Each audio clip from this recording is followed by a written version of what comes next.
चलिए जानते हैं उत्तर प्रदेश के आज सुबह के सभी मुख्य समाचार ताज़ा टुडे ब्रेकिंग न्यूज 25 फटाफट बड़ी खबरों को। उससे पहले वीडियो को लाइक नहीं किया है तो लाइक कर दें और खबरों को आखिर तक जरूर देखें। उत्तर प्रदेश के अलीगढ़ के लोकसभा चुनाव रद्द करने की मांग, निर्दलीय प्रत्याशी ने आचार संहिता के उल्लंघन के आरोप लगाए, एडीएम को सौंपा ज्ञापन। दरअसल अलीगढ़ में निर्दलीय प्रत्याशी ने आचार संहिता के उल्लंघन का आरोप लगाते हुए जिले के लोकसभा चुनाव रद्द करने की मांग की है। इसके लिए उन्होंने उप जिला निर्वाचन अधिकारी व एडीएम सिटी अमित कुमार भट्ट से मिलकर उन्हें सारी जानकारी दी और अपना ज्ञापन सौंपा है। उन्होंने आरोप लगाया है कि भाजपा प्रत्याशी व सांसद के समर्थकों ने आचार संहिता का उल्लंघन किया है और गोपनीय मतदान को सार्वजनिक करने का काम किया है, इसीलिए चुनाव को तत्काल रद्द किया जाना चाहिए। उत्तर प्रदेश में बाहुबली धनंजय सिंह को हाईकोर्ट ने दी जमानत। जौनपुर से बरेली जेल शिफ्ट कर रहे थे, रास्ते में आया फैसला, पत्नी बोली खत्म होने का डर। दरअसल जौनपुर के पूर्व सांसद धनंजय सिंह को इलाहाबाद हाईकोर्ट ने जमानत दे दी है। यह फैसला तब आया जब जौनपुर पुलिस धनंजय को लेकर बरेली के लिए निकल चुकी थी। रास्ते में ही थे तभी उनकी जमानत की खबर आ गई। हालांकि हाईकोर्ट ने धनंजय सिंह की 7 साल की सजा पर रोक लगाने से इनकार कर दिया। ऐसे में वह खुद चुनाव नहीं लड़ सकते हैं।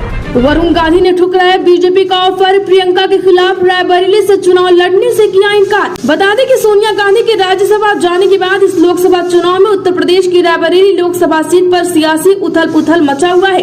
इस सीट पर अभी तक कांग्रेस और बीजेपी ने अपने उम्मीदवारों की घोषणा नहीं की है। इस बीच कुछ मीडिया रिपोर्ट में कहा जा रहा है कि इस बार रायबरेली सीट पर कांग्रेस की तरफ से प्रियंका गांधी चुनाव मैदान में उतर सकती है, तो वहीं भाजपा वरुण गांधी को चुनाव लड़ाना चाहती है। लेकिन अब खबर ऐसी सामने आ रही है कि पीलीभीत से मौजूदा सांसद वरुण गांधी ने भारतीय जनता पार्टी को बड़ा झटका देते हुए इस सीट से चुनाव लड़ने से इनकार कर दिया। खबरों के मुताबिक वरुण गांधी ने रायबरेली से चुनाव लड़ने को लेकर पार्टी के ऑफर को ठुकरा दिया है।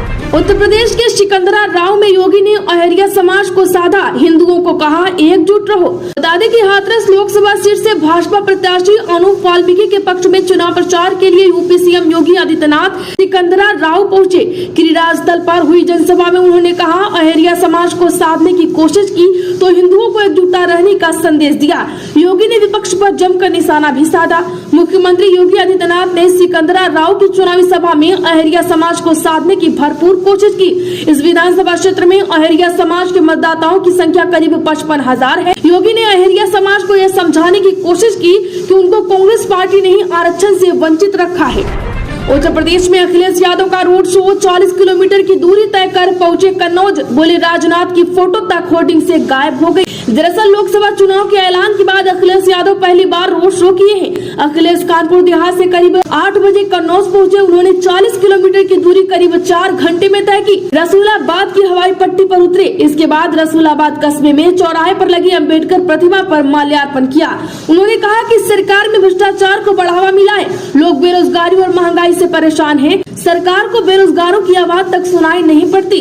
अखिलेश ने संविधान का संदेश देने के लिए अपने साथ एक बच्चे को भी खड़ा किया था। बच्चा बाबा साहब भीमराव अंबेडकर की तरह किताब लेकर खड़ा रहा।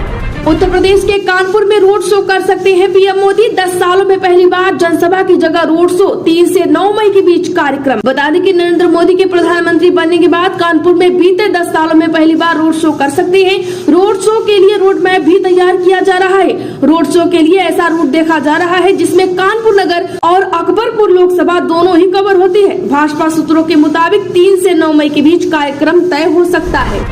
उत्तर प्रदेश की बस्ती में 6वें चरण में 25 मई को होगी वोटिंग, 29 अप्रैल से शुरू होगा नामांकन।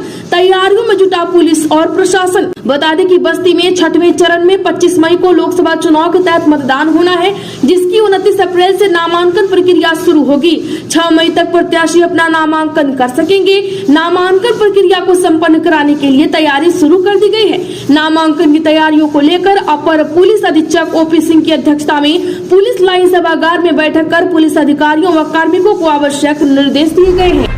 उत्तर प्रदेश के चित्रकूट में भाजपा के पूर्व सांसद ने खरीदा नामांकन पत्र, निर्दलीय लोकसभा चुनाव लड़ने की उम्मीद, बीजेपी ने आर.के. पटेल को दिया है टिकट। दरअसल भाजपा के पूर्व सांसद भैरव प्रसाद मिश्र ने बांदा चित्रकूट लोकसभा सीट से नामांकन पत्र खरीदा।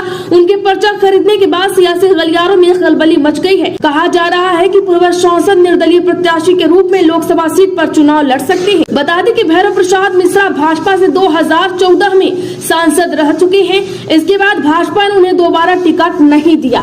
उत्तर प्रदेश के अमेठी का सस्पेंस, पार्टी ऑफिस पहुंची राहुल की टीम की गाड़ियां, पदाधिकारियों में हलचल, तेज निगाहें दिल्ली पर। बता दें कि अमेठी का सियासी रण दिलचस्प होता जा रहा है। बता दें कि गौरीगंज स्थित कांग्रेस भवन में 3 वाहनों के पहुंचने से सियासत गर्मा गई है। दरअसल इसमें से एक वाहन राहुल गांधी के पूर्व निजी सचिव व एक प्रियंका के करीब का बताया जा रहा है, जबकि एक जीप अमेठी की थी। वर्ष 2019 में राहुल गांधी के चुनाव हारने के बाद यह वाहन वापस दिल्ली बुला लिए गए थे। वहीं एक बार फिर इनकी आमद से राजनीतिक हलकों में तरह तरह की चर्चा हो रही है। उत्तर प्रदेश के कानपुर में शिक्षा मंत्री बोले, यूपी में 80 सीट जीत रहे, विपक्ष हताश होकर घर से नहीं निकल रहा, इसलिए वोटिंग प्रतिशत कम है। बीजेपी के लोग जानते हैं कि हम देश में 400 और यूपी में 80 सीट जीत रहे हैं, वह उत्साह के साथ वोट डाल रहे हैं, लेकिन विपक्ष के लोग हताश हैं और इस हताश के कारण उनका वोट नहीं निकल रहा। यही कारण है कि वोटिंग प्रतिशत कम है। यह बात उच्च शिक्षा मंत्री योगेंद्र उपाध्याय ने कानपुर में कही। राहुल गांधी के पर्चा दाखिल करने पर उन्होंने कहा कि पिछली बार भी राहुल गांधी ने अमेठी में मुंह खाई थी, इस बार भी वह मुंह की खाएंगे, क्योंकि स्मृति ईरानी ने पिछले 5 सालों में जनता के बीच रहकर काम किया है और राहुल गांधी चुनाव के बाद से दिखे तक नहीं। उत्तर प्रदेश में राज्य कर में सालाना 44 करोड़ की मलाईदार कुर्सी के लिए मची होड़। 2210 करोड़ का है सालाना कलेक्शन। बता दें कि 2 लाख रुपए घूस लेने के आरोप में गिरफ्तार डिप्टी कमिश्नर की हटने के बाद अब राज्य कर विभाग के लखनऊ खंड 20 की कुर्सी के लिए होड़ मची है। इसे लेकर अफसरों के बीच अंदरूनी गुटबाजी तेज हो गई है। दरअसल लखनऊ का खंड 20 पूरे प्रदेश में सबसे ज्यादा राजस्व देने वाला खंड है। अकेले इस खंड से ही सालाना 2200 करोड़ से ज्यादा का राजस्व मिलता है। रिफंड केस में 2% सेवा शुल्क फिक्स है, यानी 44 करोड़ रुपए साल की ऊपरी कमाई इस खंड से। ऐसे में इस कुर्सी पर कब्जे को लेकर अपने खास की तैनाती को लेकर रसूखदार अफसरों में अभी से होड़ मच चुकी है। प्रदेश में कैबिनेट मंत्री संजय निषाद ने की Z+ सुरक्षा की मांग। गृह मंत्री अमित शाह को लिखा पत्र। बता दें कि प्रदेश सरकार के कैबिनेट मंत्री व निषाद पार्टी के अध्यक्ष डॉक्टर संजय निषाद ने संत कबीर नगर में शादी समारोह में हुए हमले के बाद अपनी सुरक्षा बढ़ाने की मांग केंद्र सरकार से की है। उन्होंने गृह मंत्री अमित शाह को पत्र लिखकर Z+ सुरक्षा मुहैया कराने का अनुरोध किया है कि वह अपनी पार्टी के राष्ट्रीय अध्यक्ष है और दूसरे प्रदेशों में भी उन्हें जाना होता है, लिहाजा उनकी सुरक्षा को चाक चौबंद किया जाना जरूरी है। उत्तर प्रदेश के बलिया में सपा प्रत्याशी सनातन पांडे ने डीएम को दी धमकी। कहा, मतगणना में धांधली हुई तो निकलेगी लात। दरअसल बलिया लोकसभा सीट से सपा प्रत्याशी सनातन पांडे ने जिला प्रशासन को सीधी धमकी दी है। उन्होंने कहा है कि यदि इस बार जनता ने मुझे जिताया तो हमें कोई नहीं रोक पाएगा। मतगणना में यदि किसी तरीके से धांधली की गई तो वहां से या तो मेरी ला निकलेगी या तो कलेक्टर की ला। बता दें कि वर्ष 2019 के लोकसभा चुनाव में भी सनातन पांडे सपा बसपा गठबंधन से बलिया लोकसभा सीट से उम्मीदवार थे। उस चुनाव में उन्हें भाजपा प्रत्याशी वीरेंद्र सिंह मस्त से लगभग 15,000 मतों से हार का सामना करना पड़ा। उत्तर प्रदेश में नरेश अग्रवाल का बड़ा बयान। बोले, बाबर, तुगलक और अकबर से नहीं, रामकृष्ण से चलेगा देश। बता दें कि हरदोई में शहर के गांधी मैदान में हरदोई विधानसभा क्षेत्र के पिछड़ा वर्ग सम्मेलन का आयोजन आबकारी मंत्री नितिन अग्रवाल ने किया। उन्होंने विपक्षी दलों पर तुष्टीकरण का आरोप लगाते हुए कहा कि यह देश बाबर, तुगलक और अकबर से नहीं चलेगा बल्कि राम और कृष्ण से चलेगा। कि विपक्ष के लोग मोदी हटाओ का नारा दे रहे हैं, लेकिन विपक्षियों को याद रखना चाहिए कि पापियों का अंत करने वालों को कोई नहीं हटा सकता।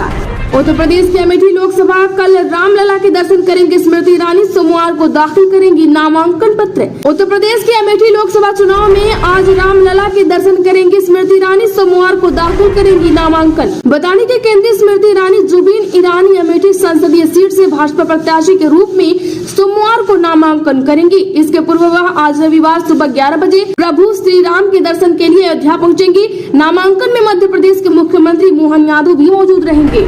उत्तर प्रदेश के बरेली रुहेलखंड विश्वविद्यालय में करोड़ों के घोटाले की आशंका, जांच शुरू। 3 अधिकारियों से स्पष्टीकरण का तलब। बता दें कि शासन के पत्र के बाद रुहेलखंड विश्वविद्यालय में वित्तीय अनियमितता के आरोपों की जांच शुरू हो गई है।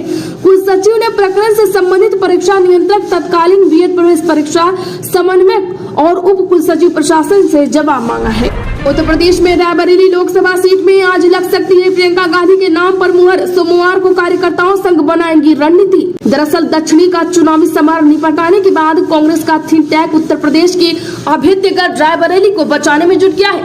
पार्टी सूत्रों के मुताबिक कांग्रेस की केंद्रीय कोर कमेटी की दिल्ली में हुई बैठक में रायबरेली के सियासी समीकरण पर चर्चा हुई। वहीं आज रविवार को इससे पता उठ जाएगा कि रायबरेली से चुनाव कौन लड़ेगा।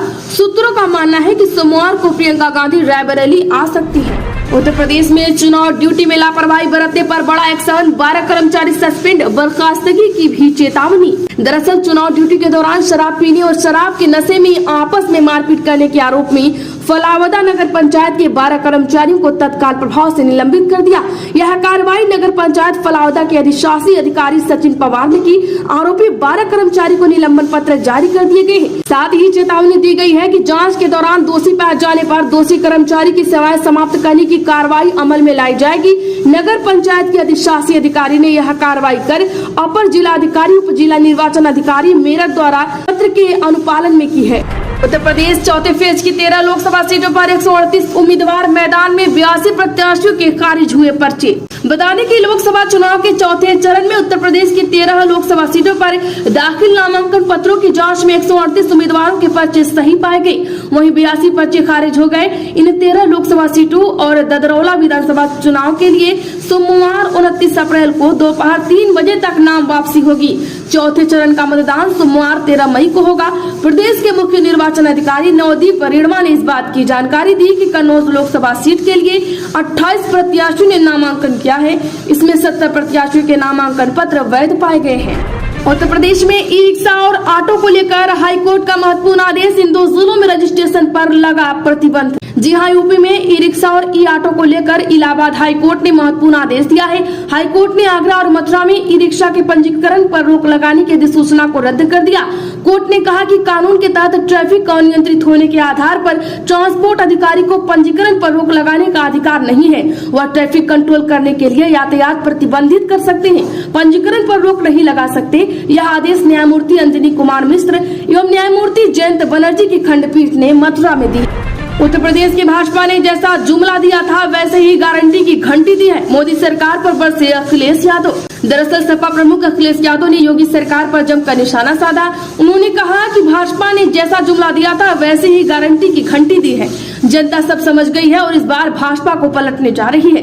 उन्होंने दावा किया कि इंडिया गठबंधन ऐतिहासिक वोटों से जीतेगा। जनता बदलाव चाहती है, कन्नौज लोकसभा की जनता को धोखा मिला है। रद्द हो चुनाव, कांग्रेस के मैनिफेस्टो के खिलाफ याचिका, कोर्ट ने कह दी बड़ी बात। यहाँ लोकसभा चुनाव के बीच कांग्रेस का मैनिफेस्टो चर्चा में है। बीजेपी की ओर से कांग्रेस पर कई आरोप लगाए जा रहे हैं। इस बीच कर्नाटक हाई कोर्ट ने कांग्रेस द्वारा कर्नाटक विधानसभा चुनाव के दौरान लाए गए मैनिफेस्टो पर अहम टिप्पणी की है। कोर्ट ने कहा है कि विधानसभा चुनाव के दौरान मैनिफेस्टो में कांग्रेस द्वारा किए गए वादे गलत नीति के मामले हो सकते हैं, लेकिन जन प्रतिनिधित्व अधिनियम 1991 के तहत इसे भ्रष्ट आचरण नहीं कहा जा